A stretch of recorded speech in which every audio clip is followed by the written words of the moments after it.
Rival abadi La Liga, Barcelona dan Real Madrid dikabarkan tengah mengincar mantan fullback kiri Manchester United yang kini memperkuat Benfica, Álvaro Carreras. Carreras yang sebelumnya lebih terkenal dengan nama Álvaro Fernandes sempat menimba ilmu di Real Madrid sebelum direkrut MU pada September 2020 silam. Sejak musim 2021-2022, Fernandes mulai terlibat dalam sesi latihan bersama tim utama Setan Merah. Januari 2024, MU meminjamkan Carreras ke Benfica.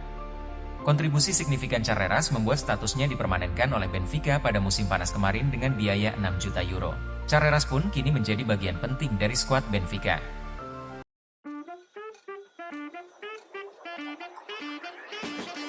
Bintang Chelsea, Marc Cucurella, telah menyindir para kritikus yang terus berdatangan kepadanya selama masa-masa sulitnya saat pertama kali bergabung dengan klub. Cucurella mengalami awal yang sulit di Stamford Bridge dan terancam kehilangan posisi setelah pindah ke klub London Barat itu pada tahun 2022 dari Brighton dengan nilai transfer 55 juta pound.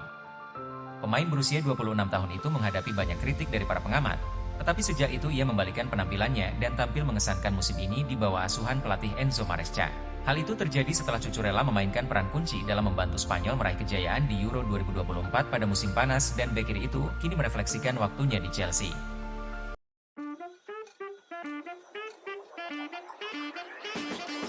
Manajer Manchester City Josep Guardiola menepis rumor yang mengatakan bahwa dirinya akan menjadi pelatih timnas Inggris berikutnya. Guardiola mengambil alih Manchester City pada tahun 2016.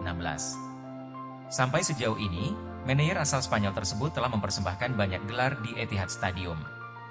Kontrak Guardiola bersama Manchester City akan berakhir pada musim panas tahun depan.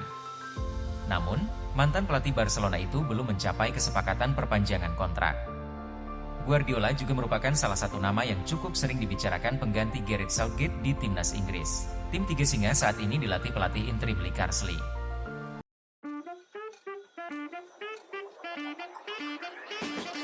Mantan CEO Aston Villa Keith Wines mendukung Michael Carrick untuk menggantikan Erik ten Hag sebagai manajer Manchester United yang baru. Ten Hag saat ini sedang berada dalam tekanan besar. Pasalnya, performa Manchester United pada awal musim ini sangat tidak memuaskan.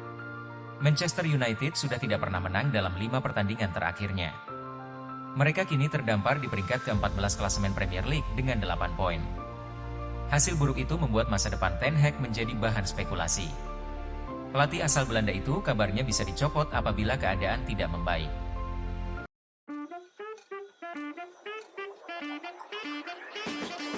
Mohamed Salah dikabarkan akan kembali ke Liverpool lebih cepat dari jadwal yang telah ditentukan setelah ia mengalami cedera saat membela Mesir melawan Mauritania. Timnas Mesir menghadapi Mauritania dalam laga lanjutan kualifikasi Piala Afrika 2025 pada Jumat lalu dan tim asuhan Hossam Hassan menang dengan skor 2-0 dengan Salah mencetak gol. Mereka akan bertemu lagi pada hari Selasa di Nouakchott, namun sang bintang Liverpool akan meninggalkan kamp Mesir dan kembali ke Merseyside sebelum laga tersebut. Hassan menjelaskan setelah meraih kemenangan atas Mauritania, ia akan memberikan izin keluar lebih awal untuk setiap pemain termasuk Salah, juga mengutip sejumlah tackle keras dari para pemain Mauritania.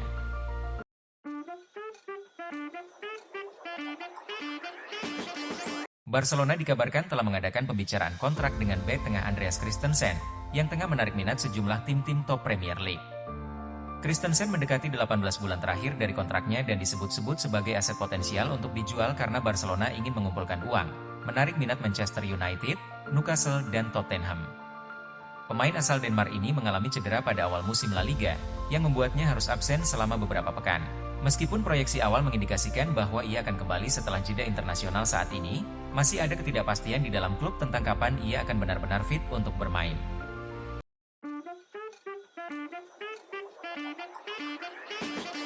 Keinginan Barcelona agar Lamine Yamal ditarik dari skuad timnas Spanyol terkabulkan setelah ia mengalami cedera saat melawan Denmark.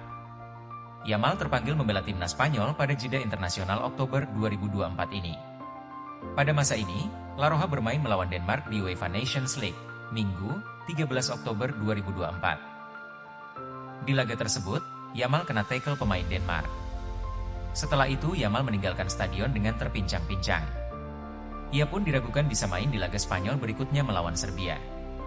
Hal tersebut juga membuat Barca ketar-ketir.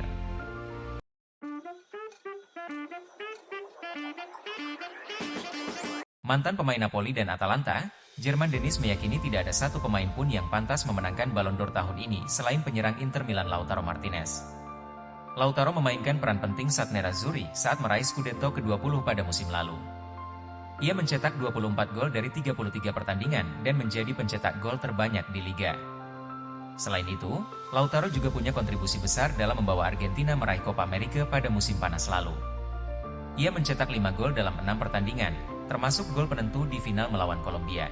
Lautaro pun menjadi salah satu dari 2 pemain Inter yang masuk dalam daftar 30 kandidat peraih Ballon d'Or 2024. Namanya masuk bersama Hakan Calhanoglu.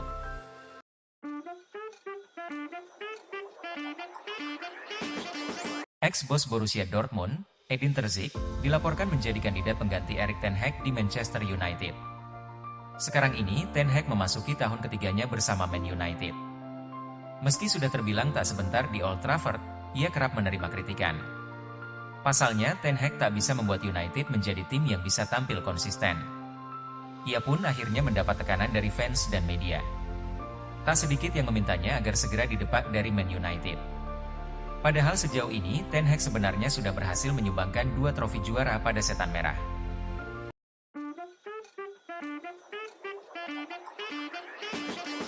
Borussia Dortmund telah membangun koneksi spesial dengan fans sepak bola Asia dan Pasifik, termasuk kawasan Asia Tenggara.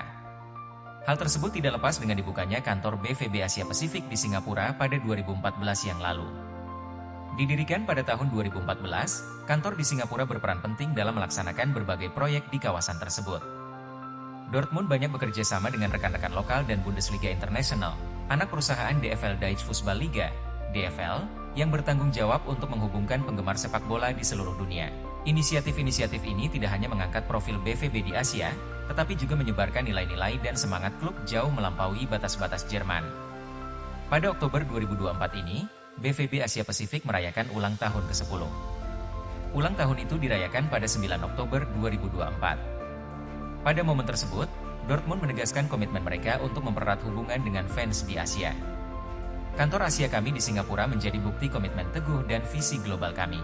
Dengan kehadiran di lebih dari 15 negara di Asia Pasifik, kami tidak hanya memperluas cakrawala kami tetapi juga menciptakan kenangan dan cerita indah yang tak terhitung jumlahnya di sepanjang perjalanan, diucap Carsten Kramer, Managing Director of Borussia Dortmund. Mari kita sambut perjalanan luar biasa yang telah kita lalui bersama dan kemungkinan tak terbatas yang terbentang di depan, disambung Carsten Kramer. Juli 2024 lalu, Dortmund datang ke Asia dalam rangka tur pramusim. Pasukan Nuri Sahin itu melakukan berbagai kegiatan, termasuk 2 laga uji coba. Mereka bertemu Bang Pathum United, Thailand, dan Cerezo Osaka, Jepang.